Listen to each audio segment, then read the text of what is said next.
বাংলাদেশের আর্থিক খাতের স্বচ্ছতা আনতে ৮ পরামর্শ দিয়েছে মার্কিন পররাষ্ট্র দপ্তর। দেশটির ফিসক্যাল ট্রান্সপারেন্সি রিপোর্টে বলা হয়েছে, বাংলাদেশে আগের সরকারের তৈরি বাজেট কাঠামোই মূলত অনুসরণ করা হয়েছে। তবে অর্থনৈতিক স্বচ্ছতা বাড়াতে কিছু গুরুত্বপূর্ণ সংস্কারমূলক পদক্ষেপ নিয়েছে অন্তর্বর্তী সরকার। মহিমা পলের রিপোর্ট।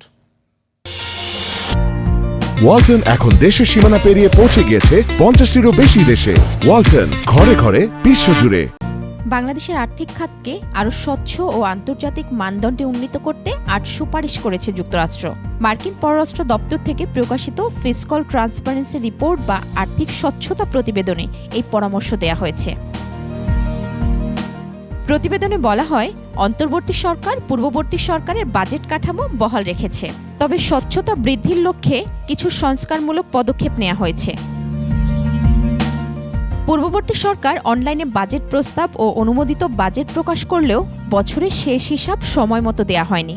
বাজেটে ঋণ, আয়, ব্যয় ও সম্পদ আহরণের তথ্য থাকলেও একাধিক ক্ষেত্রে ঘাটতি ছিল। প্রাকৃতিক সম্পদ খাতে চুক্তি ও লাইসেন্স প্রদানের স্বচ্ছতা বজায় রাখা হয়েছে, তবে সরকারি ক্রয় প্রক্রিয়া সম্পর্কে সীমিত তথ্য প্রকাশ করা হয়েছে। অন্তর্বর্তী সরকার ইতোমধ্যেই প্রাকৃতিক সম্পদ আহরণের সব কার্যক্রম উন্মুক্তভাবে সম্পন্ন করেছে এবং পূর্ববর্তী সরকারের নেয়া সরাসরি ক্রয় পদ্ধতি স্থগিত করেছে বলে প্রতিবেদনে জানানো হয়।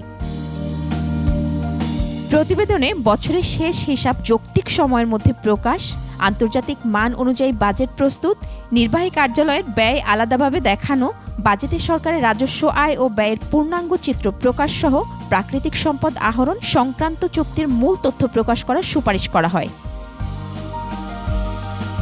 মহিমা পলি, ডেস্ক রিপোর্ট, 21 টেলিভিশন।